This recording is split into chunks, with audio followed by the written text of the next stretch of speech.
Hello and welcome to episode 146 of Tall Guy Talks Travel with Rick Doherty. Of course, I am your host, Rick Doherty. We have something a little different for you this week with Halloween on the way. I talk with author Beth Castrodale, who writes in the realms of paranormal, horror, and psychological thrillers. Beth has also overcome a serious health condition. We always have a focus on inclusion, and seeing somebody who has dealt with something so difficult and persevered to have success in a different field is really important. Before we get started, make sure you're subscribed to the Tall Guy Talks Travel with Rick Doherty YouTube channel. There's a lot happening on the channel in addition to the podcasts, so I think you'll want to make sure to catch everything. Also, make sure you're watching vlogs and videos and liking those while leaving positive comments. Hint, hint. Let's make a big run here towards the end of the year to get back into the algorithm and bump up the subscriber count. Let's get started with today's conversation with author Beth Castrodale. Thanks for being here, Beth. Thank you, Rick. It's a real pleasure to be here. So this was never something that was a huge interest of mine, but as I have done my travel podcast, as I have talked to some other people, I've noticed that there's a lot of crossover in my interests and people who like horror, paranormal things, and you are an author in that genre. So I thought it would be great to have you on the show. So first of all, let's talk about The Inhabitants, because that is the most recent book, correct? That's exactly right. Yeah. So why don't you talk about that book and specifically how, when I said, are you writing horror? Are you writing paranormal? You don't really fit into any of those categories. So when you talk about this book, why don't you talk about how you sort of jump genres a lot? Yeah, sure. So I'll just try to give kind of a brief take on the book. It tells the story of a portrait artist who inherits this house from an aunt that she never really knew well. And the house was built by a 19th century architect who believed that his creations could influence the mind, supposedly in beneficial ways. But she moves into this house and all kinds of strange things begin happening, where she's wondering, is it me or the house? And meanwhile, there's this kind of seemingly charming next door neighbor who, he's like, he's a chemist, and he's like, I happen to have an ability to make these brew these tonics that help people with different things. And one thing is helps people with creativity. So he brews her this tonic, and it's everything is well and fine with that for a while, and that starts to go weird. So there's all these different weird things converging, and the novel is, in terms of genre, I see it as maybe paranormal in the sense that there are forces in the house that feel otherworldly for sure. And in terms of horror, there's some kind of frightening stuff, but I wouldn't say it's kind of jump scare, blood, gore and stuff. It's more psychological in nature. And so I would kind of say that maybe it's sort of the different genres would be, psychological, horror, paranormal. And also I think it's maybe literary is such a high flown word, but I feel like there's a lot of time spent with developing the character and the setting. So in that sense, I think it also maybe is in the realm of literary fiction a little bit too. Um, so yeah. So what gave you the interest to start looking into writing books like this? How did you get into the craft, really? Yeah, well, essentially, I was loved writing since I was a kid, and I love spooky stories. I mean, I would watch, I would watch like horror movies when I was a kid, and read scary stories. I always loved it, and then I started writing my own horror stories when I was a kid, and illustrated books that I would like staple bind and that sort of thing. But as an adult, for some reason, I didn't write horror for quite a while. I felt like maybe I was too intimidated that I wouldn't be able to pull it off. But finally, with my last book, I'm like, okay, let's just jump in and finally do it. And it was just so much fun. So it was a long-term interest of mine, but I came late to the ball game in terms of, as an adult writing in the genre. But yeah. And you are an independent publisher. You've won a number of independent Publisher Awards. So, what made you choose to go that route? What gave you the confidence really to just put your own resources into getting your books out there? Is it something that you would recommend to other authors who are out there and trying to make things work? Yeah, well, in my case, I actually got a small public or small presses, independent publishers to publish my book. So it was a little bit different, but it was definitely, I definitely, it was a very positive experience for me. But I have friends who've definitely gone the self-publishing route and have had some really good experiences. You kind of have to decide what's best for you. Like when you're publishing your own book, you have to do everything. You have the content, the cover, the editing, the marketing, that's all on your shoulders. But on the other hand, you don't have to share profits or royalties with anyone. So that's why it appeals to a lot of people. But I have to admit, I'm a little bit like I feel like I don't feel like I have the confidence where I feel like I could pull all of that off. But that being said, I feel like all authors today, no matter where you're published or how, you have to step up and help with the marketing. That's something that even if you have a publisher, they're only going to do a bit of that, and you have to do a lot of that yourself, which I think I mean, I'm glad to have that skin in that game, so I'm not going to complain about it. So, but Well, when you talk about even independent publishers, so you are getting some help, but like you said, you're going out, you're doing a lot of the promotion, you're making sure that everything is working. And we'll get back to the actual books themselves, but I'm always interested in how creative people get their works out there. It's always something that has always fascinated me. And when you're looking for somebody to help you, when you're trying to push this idea, you've created this thing and you think it's the best thing in the world because, you put your blood, sweat, and tears into it. And how hard is it to, put it out there that you need some help getting it out? And maybe you're worried that you'll get all those rejections and you're sitting there thinking, oh, I put so much time into this. This has to work. And it's good because if it wasn't, like, that's why you had the passion to get it out there. So, how hard is that process where you're just looking for help to make sure that this ends up on some bookshelves somewhere? yeah, well, one thing that you mentioned that's a big thing that can be really hard for a lot of writers is including me, is that rejection is just so part of this process. I mean, I feel like I've received thousands of rejections over the years for short stories, essays, novels. I mean, it's just kind of built in to the whole process, and that doesn't mean it gets any easier. But I feel like in time, you really have to just kind of be like, okay.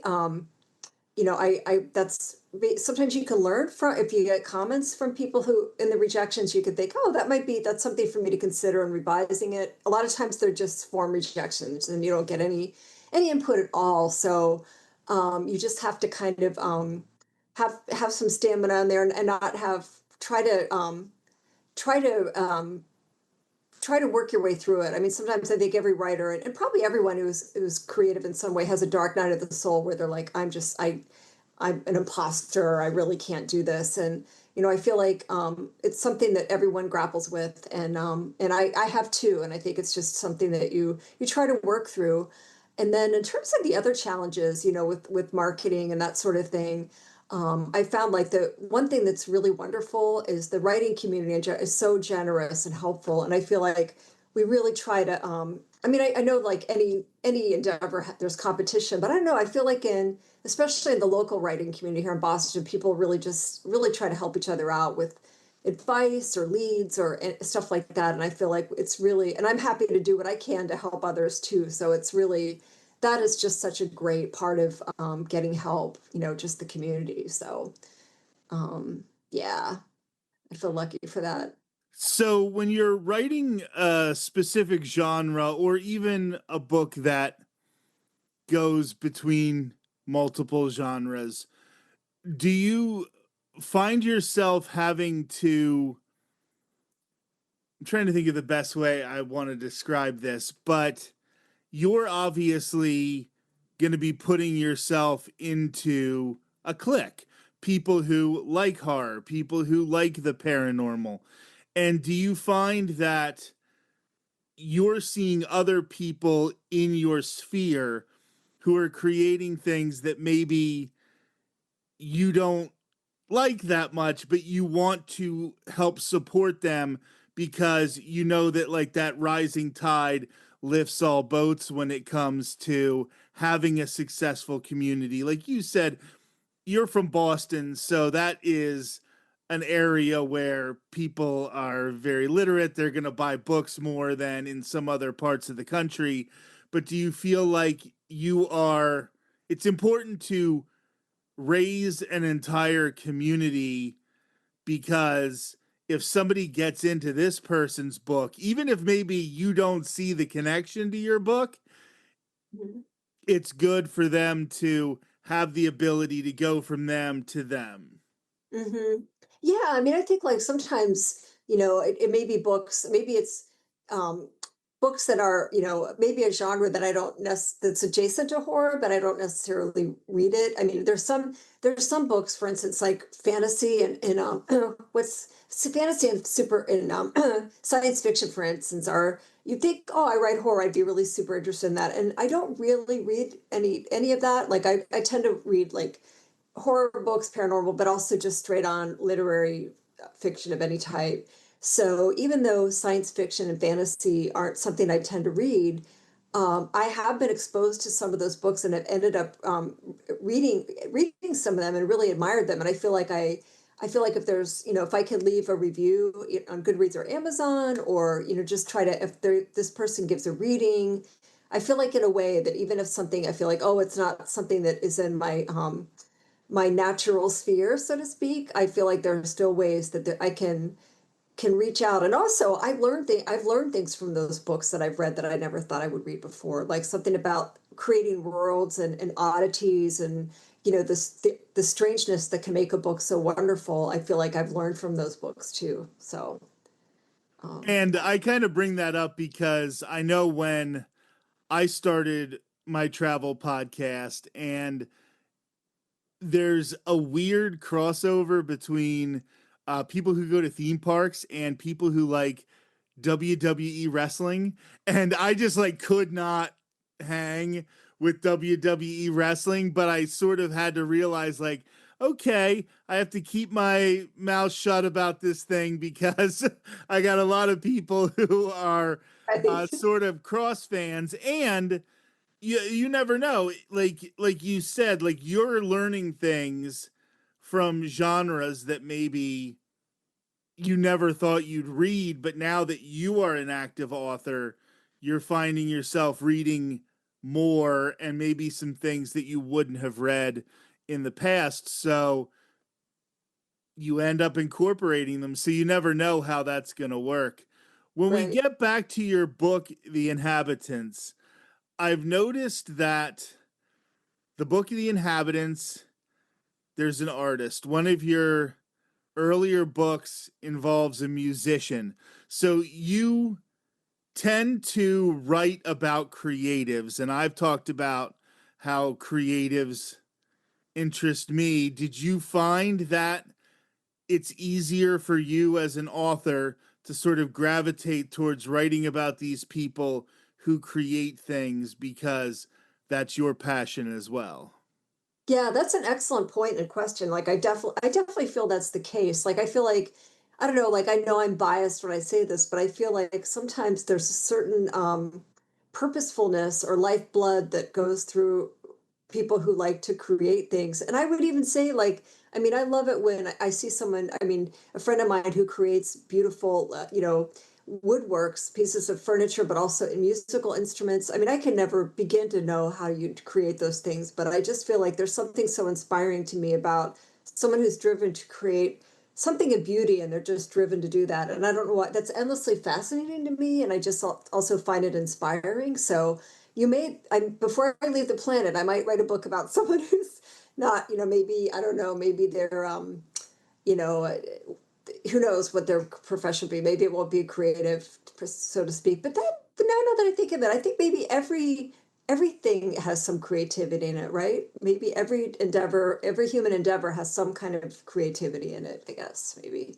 I mean, I would imagine there are some people who are doing the job for the paycheck, but there are certainly there's a lot of creativity, and if you can find your passion doing anything, I think that's what we all want to find. So, without any spoilers, because that's always a big issue, and especially when talking about fiction books, um, why don't you sort of sell the inhabitants to our listeners, specifically the ones who, may know me from liking the Haunted Mansion at Walt Disney World or liking Tower of Terror? Like, where do you fit in when it comes to, people who like other genres of spookiness? Yeah, so the Haunted Mansion, if you'll be all over that if you I mean, I think I think in my mind, like I've never personally been to I've read about and seen images of the Haunted Mansion, but everything about that makes me think of this kind of space in this house, which is just very the architect who created it, in a way, he sort of haunts it, not literally, but all of the features of that, like some very strange features of the house where he can still kind of affect the minds of people who exist within it. So I feel like anyone who's interested in haunted houses at all, like if you have read Shirley Jackson's The Haunting of Hill House, or if you've watched some of the Mike Flanagan series on Netflix about they've riffed on that book and others. So anything that if anyone's interested in haunted houses or haunted spaces, this book is totally in their wheelhouse, I think. But yeah, and there's also something I also wanted to think about was what form ghosts can take. And one of my favorite ghosts is the the kind of the housekeeper who seems to know everything and who seems to come out of nowhere. And there's definitely one of those in this book. So if anyone, I'm thinking of if anyone has seen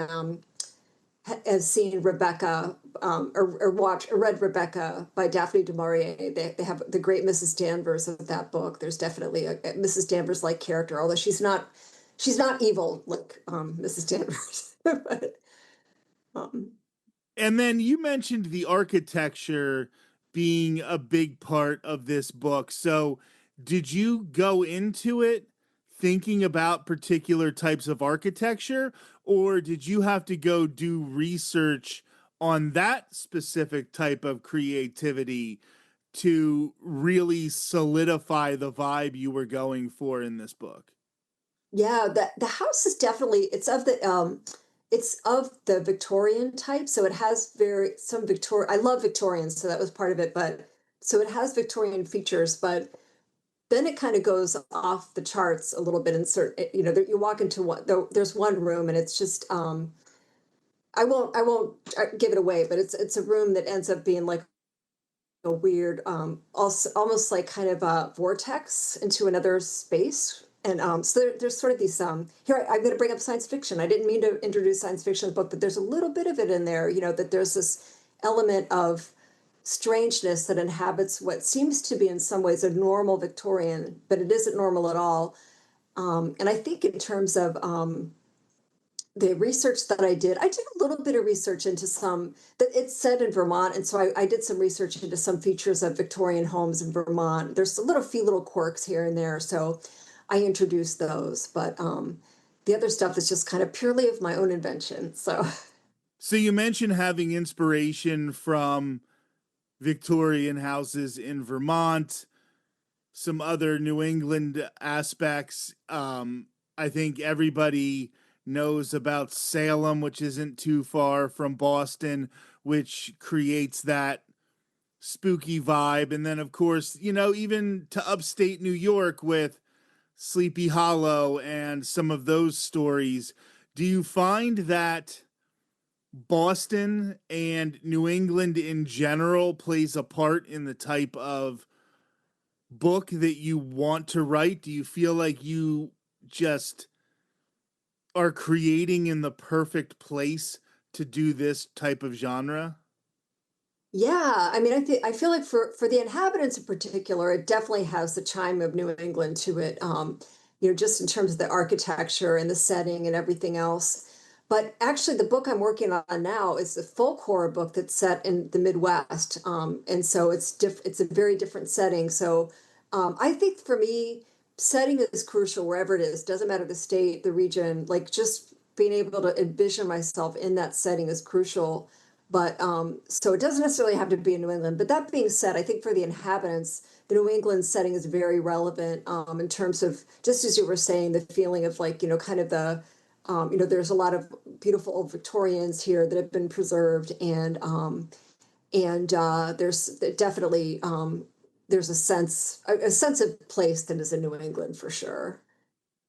And I think when I was asking that question, I wasn't even necessarily talking about in the settings in the book, but I was wondering if you feel being from that area has made this type of book almost an inevitability for you. Like you're surrounded by so much, like all of the really good literature in this vein seems to come from that era. I mean, even I guess we could even talk about Stephen King being from New England, and Mhm. like I mentioned, all the stuff in upstate New York. Like it seems like you're in a real hotbed for Mhm. this type of art.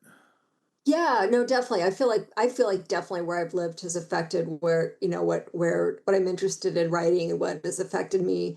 And yes, definitely I would say that has given me sort of a wellspring for sure, just being in New England and having lived here for a long time for sure.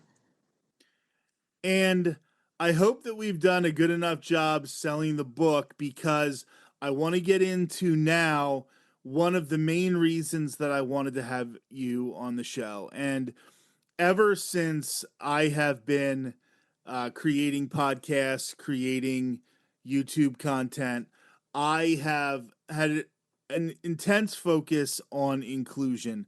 And I feel like there are people out there who, whether it's a disability, whether they are in a marginalized group, it's harder for them to be heard. And even once they create something, getting in spaces where they can really promote their work can be harder a lot of times. And you have overcome some pretty difficult things to become a writer, and you are really pushing through. And I was wondering if you could talk a little bit about that. Yeah, yeah. So this I when back before I did have an injury, a traumatic brain injury a number of years ago, and before that I had not yet published any of my novels, and I had one that I had one that I think I was sending to agents at that point, and then I was in the middle of writing on another one, and I had an injury. I mean, what happened was, I mean, I had never fainted or in my life, and very kind of mundane thing. I was in a supermarket buying flowers for a friend. I mean, kind of darkly, it was her mother had died, and I was buying flowers to put on her mother's grave. So I remember reaching for these chrysanthemums, and that's the last thing I remember. I just like fainted, and I knocked my head on. I got like skull fracture and just swelling in my brain and this, that, and the other. So anyhow, I don't. I mean, I know the merciful thing was I don't really remember any of it, and I woke up, a number of days later, and I didn't know what had happened to me, and luckily I was awake and aware. I think my husband and the rest of my family had the worst of it because they had to abide with all of that, and while I was out of it completely, but I went through like a long period of rehab. And, originally I just felt like I would try to read, and I would just read like, there's a word, there's a word, there's a word, but I couldn't read, I couldn't process stuff that I was reading. And then I thought, at some point, I just thought like, writing is off the table. Like, I don't know if I'll ever be able to do this again. And, but I could talk, I was able to go through rehabilitation and but I just remember, just the one thing I did a ton of was just slept. I just slept and slept and slept and slept. And gradually with time, I did physical occupational rehab, this, that, and the other. And then eventually, I'm trying to think how long it would have been. I don't know if it was like a year. I can't put a finger on exactly, but I just sat down in front of my computer and I had something I was working on and I just started in and I feel like there really wasn't anything like magical about it. I felt like I'm just, so much about writing for me is like just you got to put your butt in the chair, like just put your butt in the chair, and even if you're just staring at the screen for an hour, put in the time. And eventually I just started writing again. And by the way, I had started reading it again too. So that kind of fed into it, but I managed to get back on track. And, it's incredible that I'm just so grateful that I didn't have any, I have, the only thing that kind of lingers is my sense of smell. Isn't I lost that for a while and it's back, but it's not, it's not the way it was. Like I have kind of reduced sense of smell, but other than that, I've been able to really make a recovery, and I'm just incredibly grateful for that. So that's kind of the story, basically. But Well, do yeah, you find that because this happened to you and you were, trying to push a book, but you hadn't published anything yet, and you very easily could have said, well, this thing happened to me now, and it's hard enough to try to write a book, to try to push a book to publishers, to try to promote a book, and you could have very easily quit.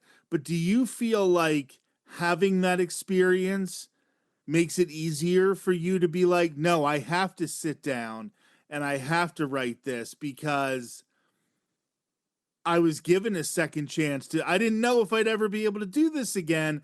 And now I've been given that second chance and I'm going to sit down and I'm going to make sure my butt stays here until I get something down on the page. yeah. You know what? It was really something, Rick, is like I feel like I've always been kind of a stubborn person at heart, and I felt like, I think that stubbornness just really kicked in. I think it's right along like with putting your butt in the chair. I just felt like, I felt like I am not, I am just going to do this, and I feel like I did. I think you're right that there was a feeling of, determination that I don't want, I mean, there was a point where my head injury absolutely stopped me. I wouldn't be able to do anything. But when I felt like I had the ability, I thought like I just have to push ahead. I really want to get these books out there. I want to get them, I want to see if I can get them published. And I feel like, between good luck and recovery and just that stubbornness that I tapped into, I was able to kind of forge ahead. So um, yeah. And do you feel that having gone through this, it gives you an extra layer of empathy for your characters? Do you feel like maybe some things that would appear scary to you before don't seem as scary now because you've dealt with something that most people haven't dealt with, something that deep?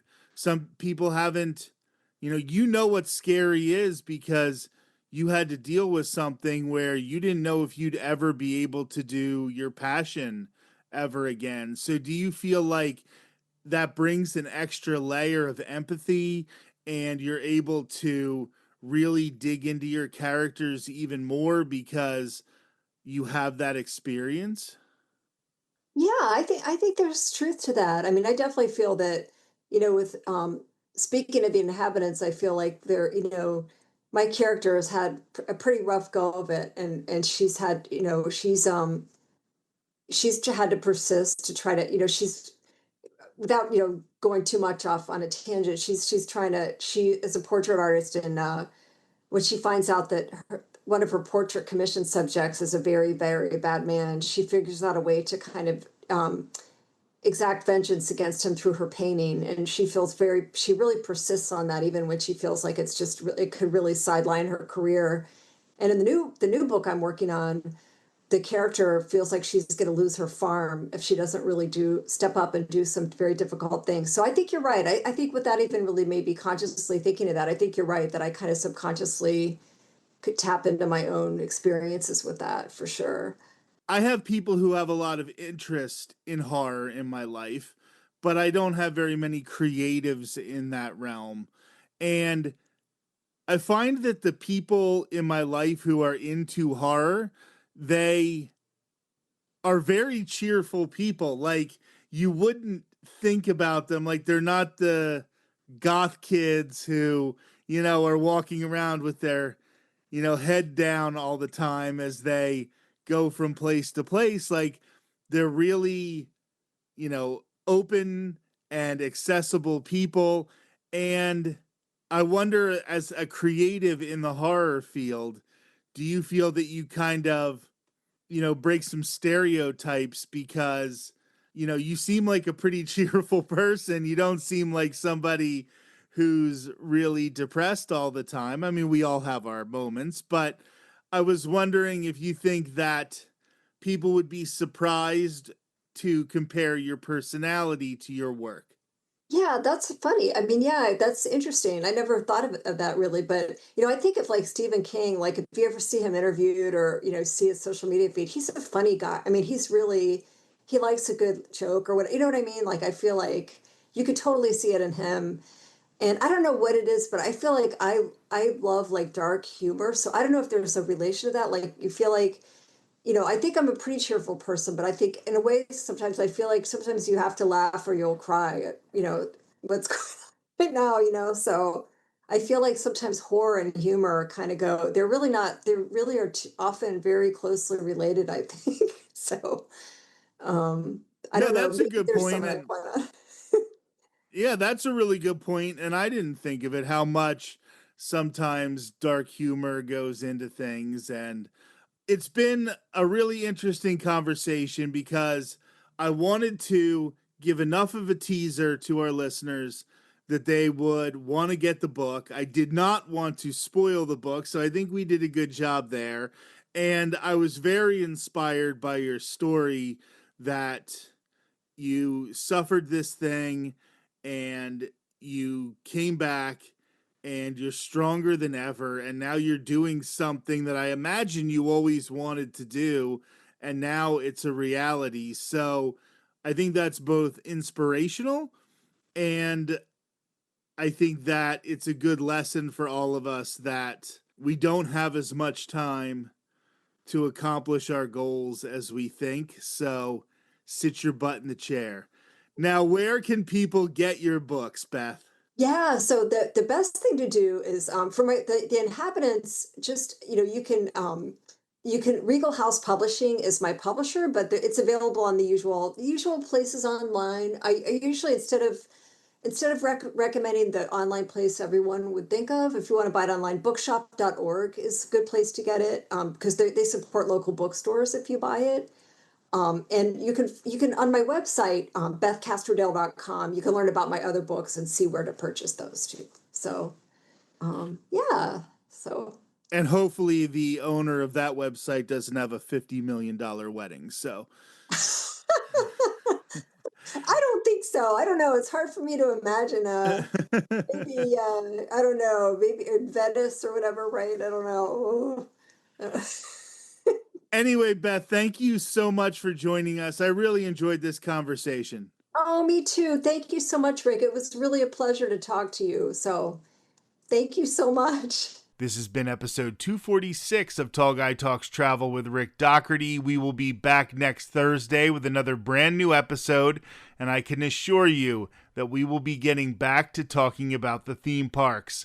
Until then, have a great week.